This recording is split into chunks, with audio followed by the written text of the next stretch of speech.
내일부터 우리가 그동안 기도해오던 특세가 시작됩니다. 온 교회에 거룩한 기대를 주신 주님을 찬양합니다.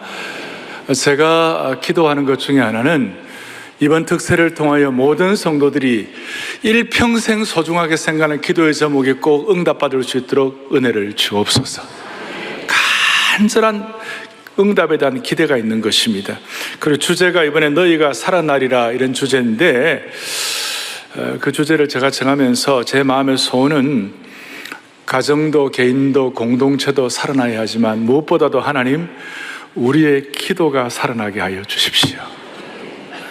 그리고 오늘 기도가 살기 위하여 오늘 주께서 이 말씀을 통하여 세미한 음성을 들려주시기를 소망합니다. 오늘 어떻게 하면 우리의 기도가 다시 살아날까라는 그런 마음의 소원을 갖고 오늘 본문을 제가 선택을 했는데, 본문 11장 바로 앞에 10장 41절 42절에 우리의 기도가 다시 살아날 수 있는, 어떻게 보면 전곡을, 핵심을 찌르는 말씀을 주님이 하셨어요. 41절과 42절 같이 한번 앞에 보겠습니다.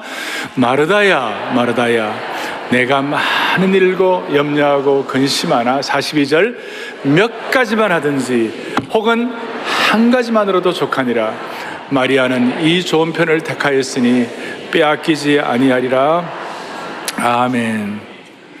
오늘 우리의 기도가 살아날 수 있도록 오늘 주기도문을 주님이 가르쳐 주시기 전에 바로 직전에 뭐라고 말씀하시는가. 마르다는 수많은 일들로 분주했습니다. 여러 가지 대접하고 이런 일도 많이 했고, 그런데 주님 뭐라고 말씀하셨느냐. 많은 일들 때문에 너 힘든데 그냥 한 가지만 해라. 몇 가지도 필요하지만 그냥 한 가지만 하라. 마리아는 이 좋은 한 가지를 택하였으니 빼앗기지 아니하리라.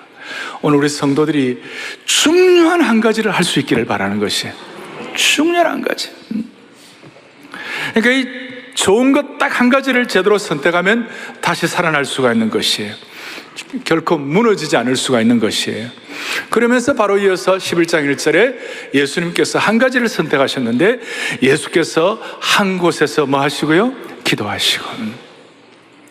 그러니까 지금 우리가 수많은 일들을 해야 하지만 우리 상황에서 가장 좋은 것 하나를 하라면 기도하는 것이에요. 그래서 오늘 제가 말씀의 제목을 기도의 정석 혹은 이 근본 질문으로 시리즈로 말하면 올바른 기도가 무엇인가, 이제 그렇게 말할 수가 있는데, 여러분 20-30년 전까지만 하더라도 한국의 중고등학생들에게 수학하면 수학이 뭐예요? 이 말씀하면 다들 미소 짓는 분들은 아마 그 세대일 거라고요. 그죠? 그 세대. 수학 포기자, 수포자 들어보셨어요? 근데 기도하다가 사람들이 나 기도해도 응답 없는데? 뭐 이런 식으로 기포자가 있을 수도 있는데, 오늘 우리 기포자가 우리에게 아무도 없기를 바라요. 아시겠어요? 그리고 오늘 기도의 정석이라는 말씀을 통하여 기도의 뼈대와 핵심이 잡히면 좋겠고, 기도의 골격이 딱 세워졌으면 좋겠어요. 그리고 이제 오늘 이제 주님이 기도하시고 하고 난 다음 1절에 제 마음에 감동을 준 제자들의 요청이 참 마음에 와닿았어요. 그것이 뭐냐? 11장 1절 뒤에 제자 중에 하나가 요한이 자기 제자들에게 기도를 가르쳐 주신 것 같이, 그 다음 뭐라고 되어 있습니까? 우리에게도 뭘 가르쳐 달라고요? 기도를 가르쳐 달라고. 왜 이 제자들의 이 요청이 그렇게 마음에 와 닿는가 하면, 제자들은 예수님과 함께 같이 공생애를 보내었어요. 병 고치는 기적도 보았고, 오병이어의 사건을 통하여 정말 하늘에서 떡이 내려오는 기적을 체험하고, 무리를 걷는 자연의 모든 것을 제압하는 능력도 보았고, 모든 걸 제자들이 다 보았어요. 그래서 제자들의 마음속에 주여, 무리를 어떻게 걸을 수 있습니까? 그냥 빵은 어떻게 얻을 수 있습니까? 병은 어떻게 기적적으로 고칠 수 있습니까? 이것만 물어봐야 되는데, 오늘 제자들이 너무 기특한 것은 주님, 무리를 걷는 법, 기적을 가르쳐 달라는 것이 아니라, 기적을 베푸는 걸 가르쳐 달라는 것이 아니라, 주여 기도를 가르쳐 주시옵소서. 이게 그렇게 마음에 와 닿는 거예요. 아마 예수님이 기도에 대한 얼마나 큰 모습을 보이셨으면, 기도를 통해 얼마나 귀한 것을 하셨으면 제자들이는 질문을 했을까, 그런 생각을 해보았어요. 마찬가지예요. 오늘 우리에게 수많은 일들이 산적에 있습니다. 국가적으로, 교회적으로, 가정적으로, 또 뭐 수많은 일들, 또 수능을 앞에 놓고 부모님들 많은 일들이 있어요. 그걸 우리가 지금 해결하는 방법, 그것도 귀하겠지만 정말 더 중요한 것은 제자들처럼 다른 어떤 것보다도 주님이 기도를 가르쳐 주시옵소서. 오늘 우리 교회 중직자들 여러 가지 일들도 막 교회 개인적으로도 그러고 교회적으로도 그러고 많은 일들을 우리가 감당을 해야 되지만, 오늘 이 시간 우리의 마음속에 딱 한 가지를 우리에게 요구한다면 주여 기도를 가르쳐 주시옵소서. 그리고 이런 기도를 가르쳐 달라는 이 내용 가운데서 오늘 주님께서 그래, 그러면 내가 올바른 기도를 가르쳐 주마, 기도의 정석을 얘기해 주마, 기도의 뼈대와 핵심과 골격을 얘기해 주마, 그것이 오늘 주기도문이 되겠습니다. 그래서 오늘 주일과 다음 주일에 걸쳐서 이 주기도문의 중요한 내용들을 좀 정리를 하도록 하겠습니다. 저도 마음속에 언제 성도들과 함께 주기도문을 한 번은 해야 되는데 라고 제 마음에 소원을 가졌는데, 오늘 이와 같은 기회를 주신 주님을 찬양합니다. 자, 먼저 생각할 것은 우리가 그리스도인들이 하나님 앞에 기도할 수 있다는 것이 얼마나 큰 축복인지, 기도의 축복에 대해서 먼저 좀 주기도문에 들어가기 전에 생각할 것입니다. 왜 이것이 중요한가 하면, 수천 년 전에도 기도 회의로운 자들이 있었어요. 기도하면 되겠나? 뭐 특세 나와서 기도해도 응답 없을 수도 있는데, 이런 식의 어떤 기도 회의로운 자가 있었어요. 욥기 21장 15절을 보겠어요. 오래전 얘기입니다. 수천 년 전 얘기입니다. 같이 보겠습니다. 전능자가 누구에게 우리가 섬기며 우리가 그에게 기도한들 무슨 소용이 있으랴 하는구나. 아니, 욥의 친구들이 저런 얘기한 걸 욥이 다시 한번 반복한 거예요. 기도해봐야 무슨 소용이 있겠느냐, 그렇게 말하면서 대답도 듣기 전에 뒤도 안 돌아보고 친구들은 가버렸어요. 우리 주위에 들은 사람들 많이 있죠. 심지어 교회 내에 기도가 축복이다, 기도가 좋다 다 알지만 기도의 능력에 대해서는 회의적인 분들이 많아요. 하나님의 존재는 믿지만 기도의 능력을 믿지 않는 기도 회의로운 자들이 있어요. 심지어 우리 예수 잘 믿는 분들 가운데서도 기도가 중요한 줄 알지만 그래도 기도하면 되겠나 의심하는 사람들이 있는 것이에요. 오늘 그러나 창조주 하나님이 피조물인 우리의 소리를 들으는 가장 중요한 특별한 통로가 기도인 줄 믿으셔야 되는 것이에요. 가장 특별한 통로가 기도이기 때문에 우리는 인격적인 하나님께 부르짖는 기도를 하는 것이, 이게 특별한 거예요. 갈멜산의 바알 선지자들처럼 아무리 부르짖어도 듣지 않는다면 그 부르짖음이 무슨 소용이 있겠어요. 그러나 우리 하나님은 들으시고 응답하시는 하나님이세요. 그게 소통이 되는 것이기 때문에 기도가 축복이에요. 사복음서에 곳곳에 나타난 예수님의 특징적인 모습이 나타나는 그 중에 하나가 뭐냐면 예수님께서 들으시고, 할렐루야, 예수님 들으시고. 다윗성을 깨닫고 시편 65편 2절에 뭐라고 말씀하는가 같이 보겠습니다. 기도를 들으시는 주여 모든 육체가 주께 나오리이다. 아멘. 기도를 들으시는 주여. 일반 세상에 대단한 사람 만나는 것도, 왕을 만나는 것도 쉽지 않는데 피조물의 인생이 창조주 하나님 앞에 나와가지고 소통하면서 우리의 기도를 하나님이 응답하시고 들으신다. 너무나 놀라운 일이에요. 너무나 놀라운 축복이에요. 예레미야가 29장 12절, 예레미야가 그 어려운 가운데서도 뭐라고 얘기하느냐, 함께요. 너희가 내게 부르짖으며 내게 와서 기도하면 내가 너희들의 기도를 뭡니까? 들을 것이요. 들을 것이요. 오늘 이 사실을 앞에 놓고 차근차근 좀 정리하겠습니다. 제가 이제 드리는 이 모든 말씀들은 어떻게 보면 신학적으로나 또 교리적으로나 이런 내용들보다도 지난 수십 년 동안 기도해왔고 제자 훈련해왔고 또 그리스도의 온전함을 사모하는 제자 훈련적인 기도에 대한 내용이라고 생각하셔도 될 것 같아요. 일반적으로 기도의 정의, 그러면 기도는 영혼의 호흡이다 그런 얘기 하잖아요. 호흡 못하면 다 죽으니까 그런 얘기를 많이 하고 맞는 말씀이지만, 제가 제자 훈련을 하면서 또 주님을 닮아가기를 원하면서 그동안의 부족함과 고난과 이 모든 것들을 다 정리하면서 기도가 뭐냐, 기도에 대한 나름 저 정의를 내려보았어요. 기도의 정의에 대해서. 기도가 뭐냐? 기도는 사랑받는 하나님의 자녀가 사랑하는 아버님께 올려드리는 사랑의 대화이다. 다시요. 기도는 누구가요? 사랑받는 하나님의 자녀가 누구에게? 사랑하는 아버님께 올려드리는 뭐예요? 사랑의 대화이다. 하나님과 인격적인 소통이라는 것이죠. 앞부분에 오늘 마리아가 오늘 이 말씀 듣고 사랑받는 주님과 이제 대화하는 그것이 기도였다는 것이에요. 그래서 우리는 기도라고 해서 뭐 신학적으로 특별한 것이 아니라 하나님의 사랑을 깨닫고 하나님을 기뻐하며 하나님을 사랑하는 하나님의 자녀들이 하나님 앞에 나아가서 하나님과 대화하는 것이에요.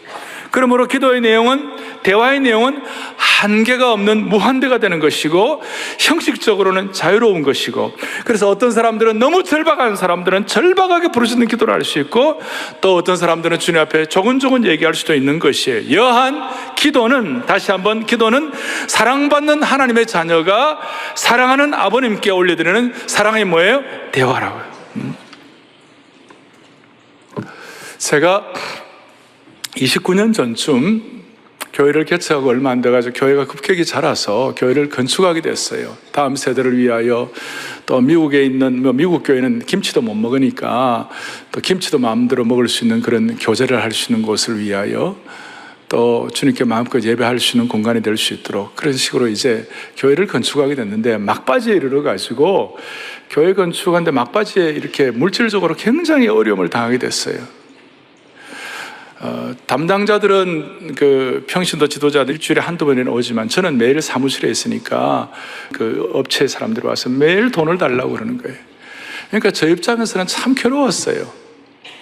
뭐 내가 무슨 영화를 보려고 한 것도 아니고 하나님의 나라를 위하여 확정하는 마음을 가지고 그렇게 애를 쓰고 저도 최선을 다해서 헌신한 것밖에 없는데, 이런 고난이, 또 제가 그때 젊었으니까, 지금도 젊지만 그때는 젊었으니까 그냥 서박한 거예요. 하나님 앞에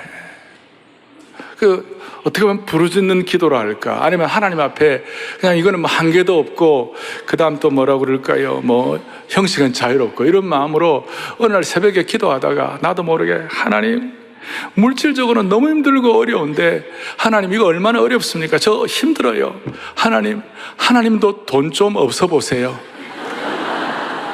이게 말도 안 되는 얘기고, 이게 어쩌면 신학적으로 뭐 되는지 안 되는지 내가 다 잘 모르겠고, 근데 그런 이유가 하나 있긴 있었는데, 그 전에 제가 이제 섬겼던 교회에, 부교육자로 섬겼던 교회에 담임 목사님 사모님이 안희숙 여사였거든요. 안희숙 사모님은 죽으면 죽으리라고 유명하신 분인데, 그분은 평양에서 한 7, 8년 동안 감옥에 있다가 나오셔가지고 온몸이 처녀인데 온몸이 다 이가 다 빠지시고 머리가 다 빠지시고 이래갖고 아주 몸이 안 좋으셨어요. 그래 너무 아픈 때가 많았는데 안사모는 한 번씩 하나님 앞에 그렇게 기도한다는 거예요.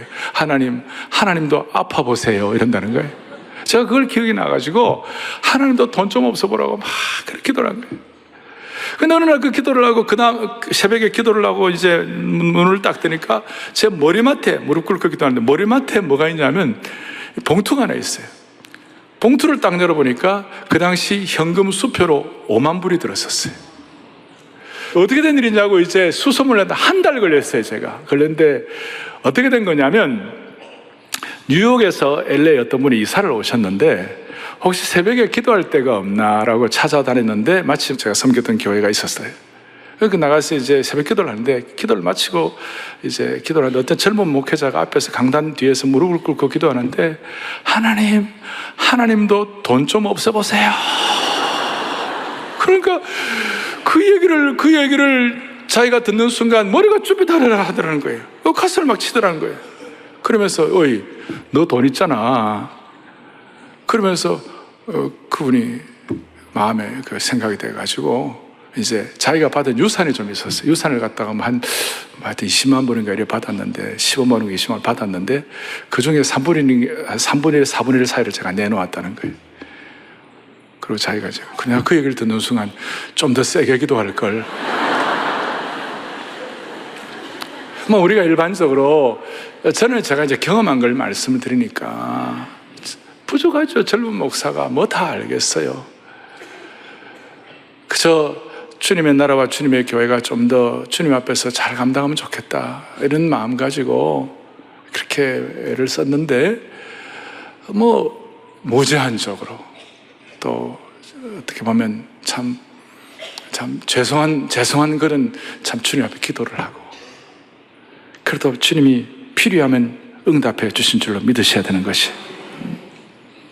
그래서 오늘 이 주기도문을 하면서 바로 앞에 주기도문, 마태복음도 똑같이 주기도문 본문이 나오는데 6장 5절에 너희는 외식하는 자와 같이 기도하지 말라고 그랬어요.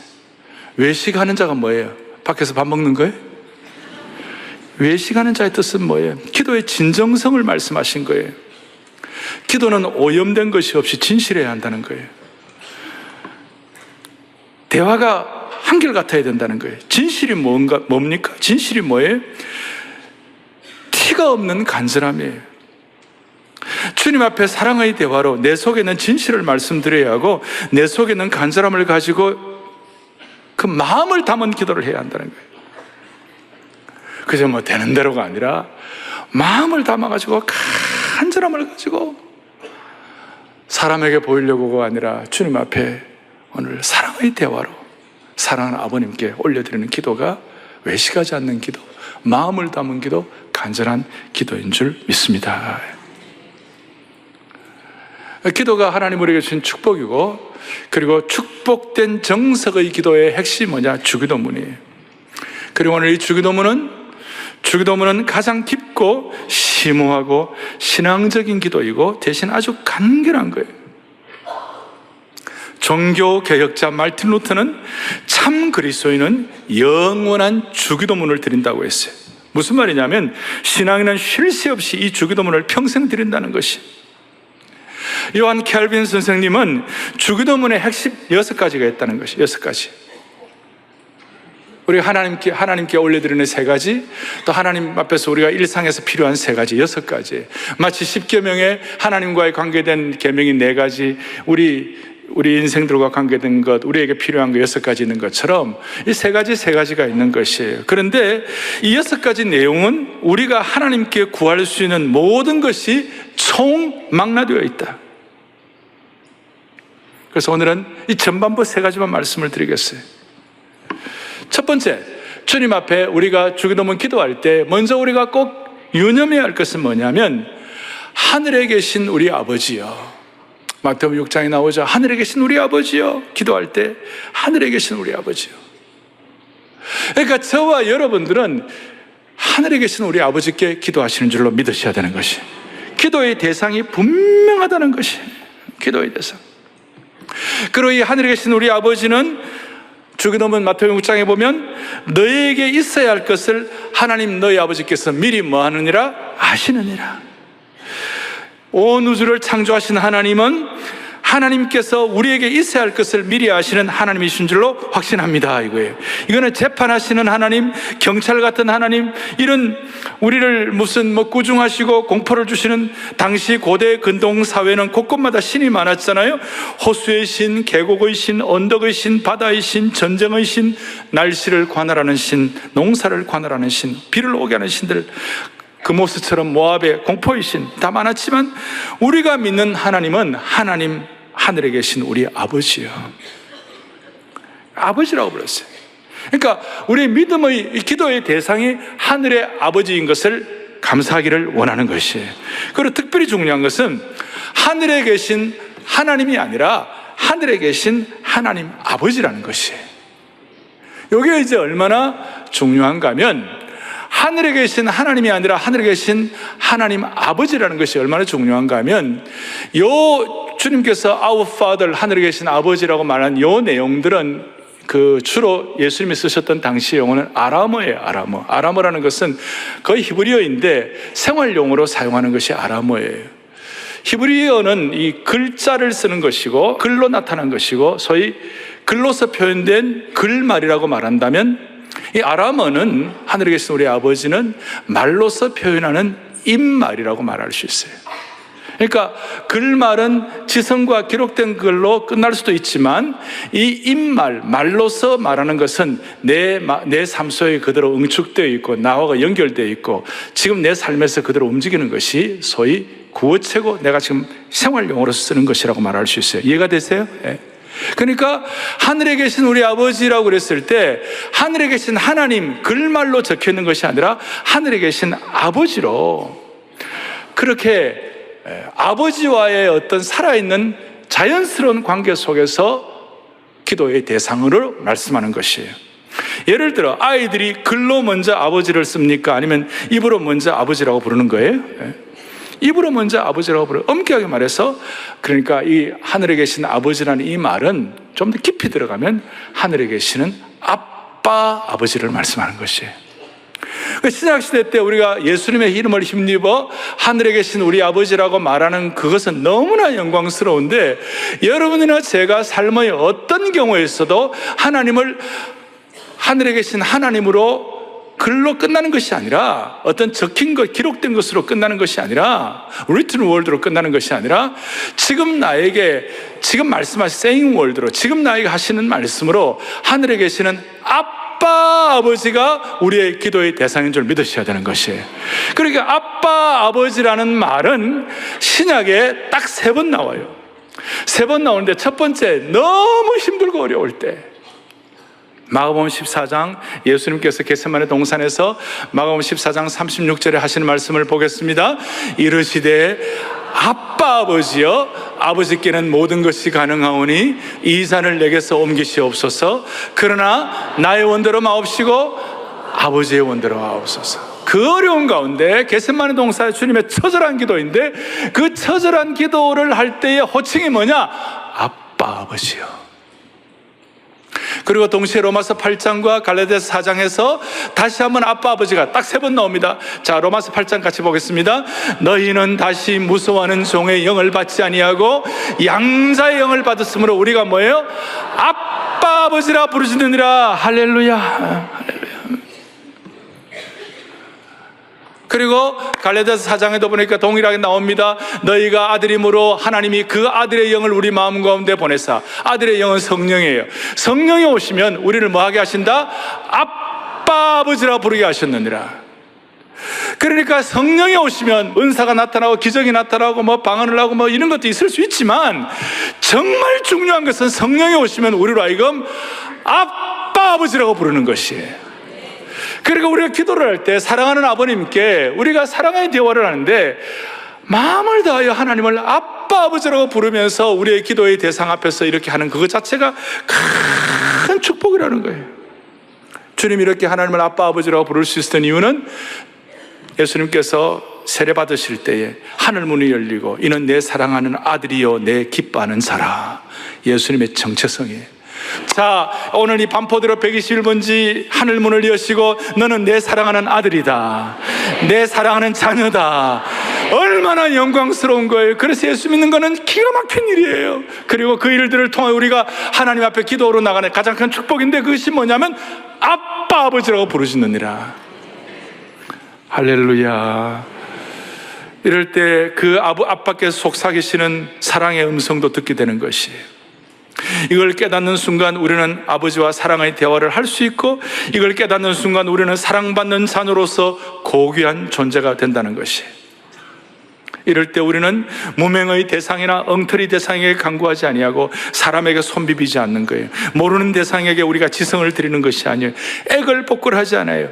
사랑하는 아빠, 아버지께 제한 없이 형식에 매이지 않고 자연스럽게 간절하게 사랑의 대화로 소통하는 줄로 믿습니다. 그리고 또 놀라운 것은 하늘에 계신 우리 아버지요, My Father이 아니고 Our Father, 하나님 우리 아버지요. 특별히 하나님께서는 이런 주기도문을 주님 앞에서 공동체가 올려드릴 때 하나님은 역사하시는 것이에요. 특세에 무슨 뭐 새벽에 10,000명씩 모이고 뭐 모바일로 2-3만 명이 같이 모여가지고 이러는데 내 한 사람 빠져도 상관이 없지 않는가? 뭐 그럴 수도 있어요. 골방에서도 기도해 은혜 받을 수도 있어요. 그러나 많은 경우 하늘 아빠, 아버지께 공동체가 모여가지고 My Father이 아니라 Our Father, 공동체가 간절히 모여서 집중해서 기도할 때 하나님은 역사하시는 것이에요. 하나님은 응답하시는 것이에요. 그래서 우리가 다시 살아나게 되는 거예요. 할렐루야. 하나님의 아빠, 아버지를 앞에 놓고 기도한다는 것은 아빠, 아버지를 제대로 깨닫고 기도하는 것이에요. 다른 말로 하면 아빠의 심정을 깨닫고 기도하는 것이에요. 자, 같이 보겠습니다. 아빠 아버지를 알고 기도한다는 것은 뭐예요? 아빠 아버지의 심정을 알고 기도한다는 것이에요. 우리가 하나님을 전지전능하시다, 무소부재하시다, 변함이 없는 하나님이시다, 영원하신 분이시다, 교리적으로 다 알아요. 그러나 그보다 더 중요한 것은 하나님의 심정이 뭔가, 하나님은 어떤 심정 갖고 계시는가. 마치 돌아온 탕자가 이전에는 아빠의 심정을 몰랐는데 돌아오고 나니까 우리 아빠는 나를 구속하고 나를 괴롭히고 나를 꼼짝 못하게 하는 아버지가 아니고 어떻게 하면 나를 사랑할까, 어떻게 하면 내 인생을 제대로 빛내게 할까, 그것만 생각하시는 아버지인데 내 이 아버지의 심정을 너무 몰랐구나, 어떻게 하면 아버지의 심정을 기쁘게 해드리지 라고 기도하는 그 기도가 진짜가 되는 것이에요. 가늠하다가 잡힌 여인이 은혜 받고 변화되고 난 다음에 하나님 아버지의 주님의 심정을 몰라고 살았는데 어떻게 하면 내가 주님의 심정을 제대로 깨닫고 주님 앞에 주님을 기쁘시게 할까. 변화된 삭개오가 이전에는 물질의 노예가 돼가지고 돈에만 충혈되어 있었는데 그 삭개오가 변화되어가지고 보니까 내가 주님의 마음을 어떻게 하면 기쁘게 할까. 그렇게 변화된 삭개오, 변화된 돌아온 탕자, 변화된 가늠한 여인, 이런 사람들이 깨달은 그 심정으로 기도할 때 아빠, 아버지를 향한 기도가 되는 것이에요. 오늘 이 Our Father, 하나님 아버지라고 했을 때, 아버지, 저는 정말 돌아온 탕자입니다. 저는 삭개오 같은 사람입니다. 이렇게 기도할 때 하나님의 심정을 깨닫고 기도의 정석으로 나아가게 될 줄로 믿습니다. 그래서 오늘 기도의 정석을 가지고 제가 적용으로 몇 가지 공식을 말씀을 드리겠어요. 첫 번째 공식은 같이 보죠. 정석 기도는 하나님의 심정을 깨닫고 올바른 기도의 대상인 아빠 아버지께 나아가는 것이다. 아멘. 우리 형제들만 크게 같이 한번 합독하겠습니다. 정석 기도는 하나님의 심정을 깨닫고 올바른 기도의 대상인 아빠 아버지께 나아가는 것이다. 아멘. 이럴 때 하나님 역사하시는 것이에요.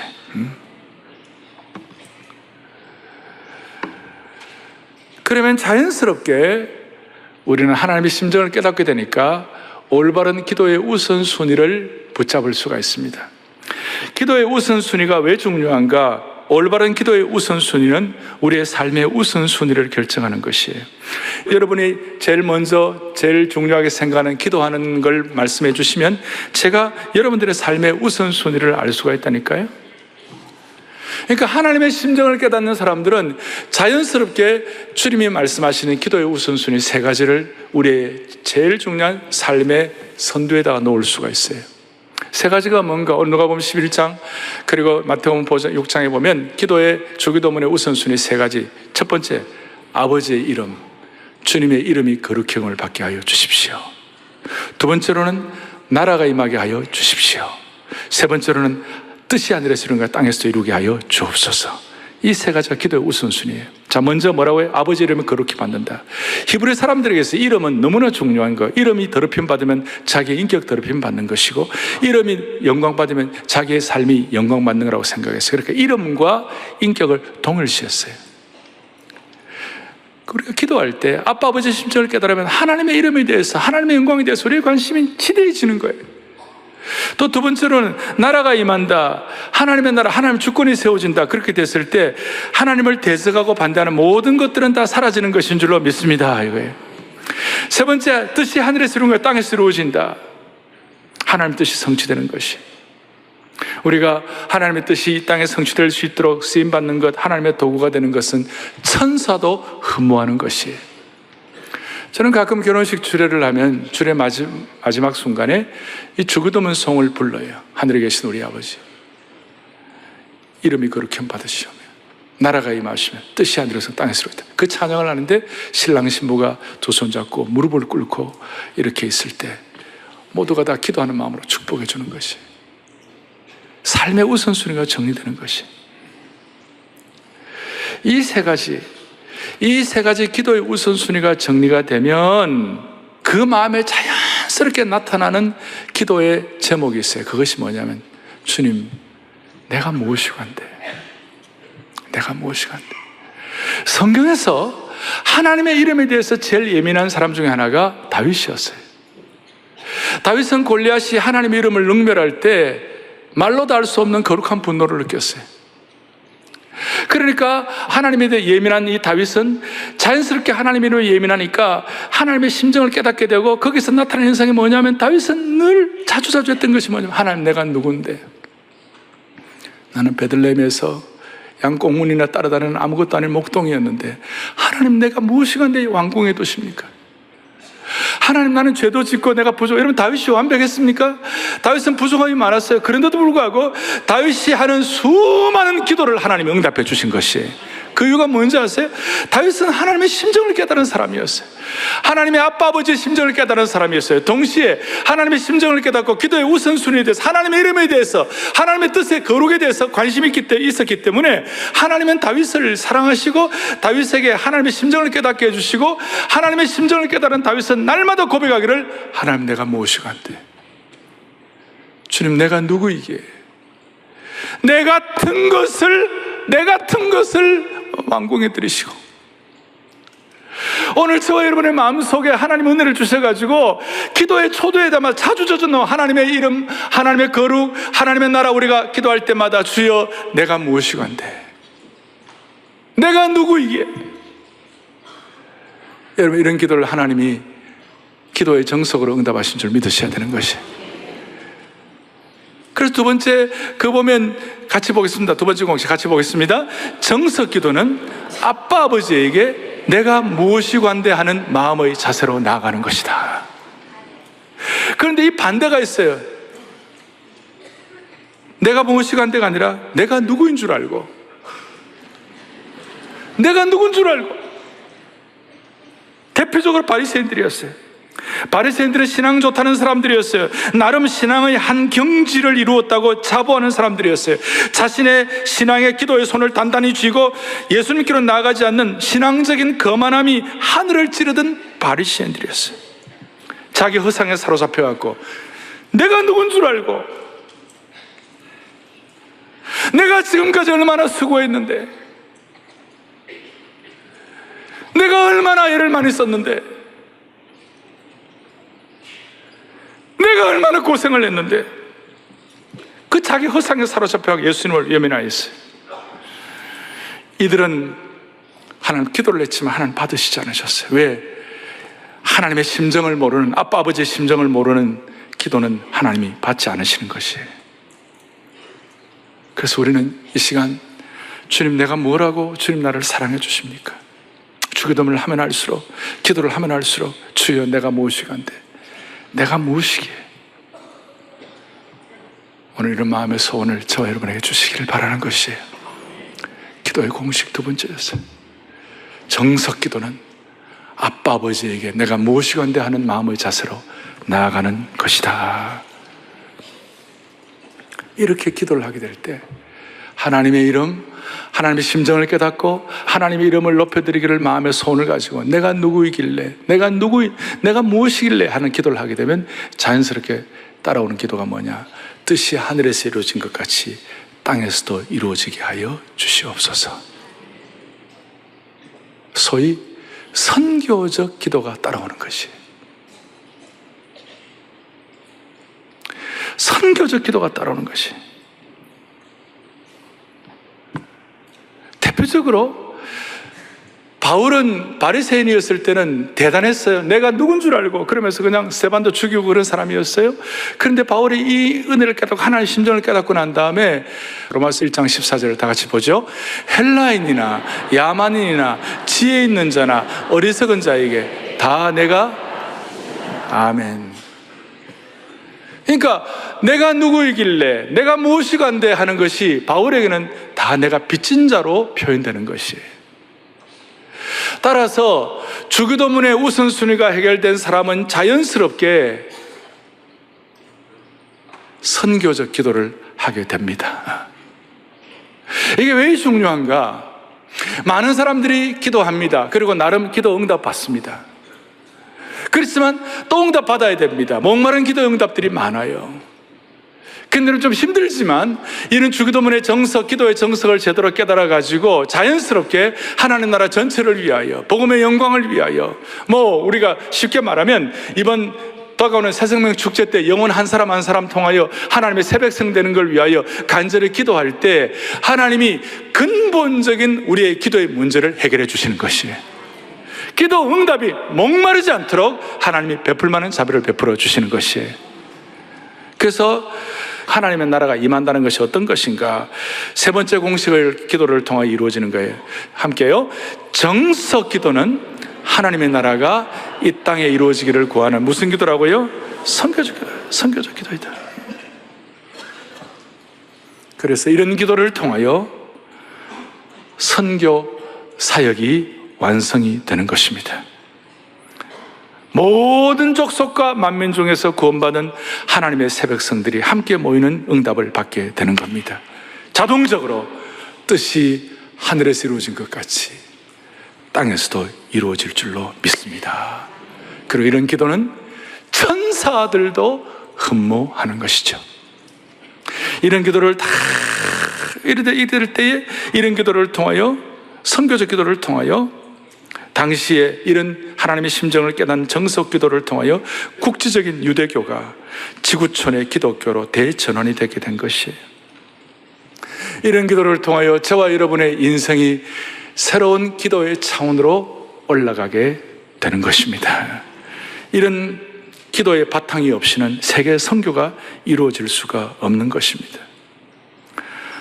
이제 결론을 내리면 주기도문을 현실의 삶에서 어떻게 접목할까요? 루트는 주기도문의 단어와 구절을 개인적인 차원에서 사회적인 차원에서 공적으로 실현될 수 있도록 하루에도 몇 번씩 자기식으로 자기에게 맞게 이게 접목을 시켰어요. 예를 들면 뜻이 이루어지이다 이런 내용을 주님 우리에게 은혜를 부어주셔서 온갖 질병과 가난과 수치와 고통, 역경을 견디면서 주님의 거룩한 뜻을 위해 우리의 뜻을 십자가에 못 박게 하여 주시옵소서. 이런 식으로 자기의 접목을 한 것이에요. 오늘 정석 기도의 공식 세 가지를 가지고 우리의 삶 가운데 일마다 때마다 적용하면 그것이 선교적 기도가 되게 하여 주셔서 반드시 저와 여러분의 기도의 벽을 돌파할 수 있도록 복 주실 줄로 믿습니다. 내일부터 특세가 시작이 됩니다. 개인적으로 환경적으로 쉽지 않은 분들 많이 계시겠지만 Our Father, 공동체에 임하시는 하나님의 기도의 응답을 믿으시기를 바랍니다. 여러분, 정석 기도에는 은퇴가 없습니다. 우리는 100세가 되어도 열방을 향하여 기도의 무릎을 선교적 기도로 꿇을 수가 있을 것입니다. 어른들도 이런 면에서 할 일이 있는 것입니다. 은퇴하신 분들도. 이 정석 기도에는 세대 차이가 없습니다. 10대나 60대가 세계 선교를 위해 같이 기도하면 세상을 새롭게 하고 변화시키는 글로벌 기도의 주자들이 될 수가 있는 것이에요. 그리고 기도에는 빈부 차이가 없습니다. 빈부 귀천을 떠나 누구나 기도를 축적하는 사람이 영적 부자가 될 수가 있는 것입니다. 우리 모두는 하나님의 심정을 깨달은 정석 기도자가 되기를 간절히 바랍니다. 오늘 이 기도의 마음을 가지고 우리가 기도에 대한 구경꾼만 되는 것이 아니라 주님의 심정을 깨닫는 참으로 정석 기도의 주인공들이 될 수 있도록 한 분 한 분 생활 현장에서 우리의 기도가 새로워질 수 있도록 복 주시기를 간절히 바랍니다.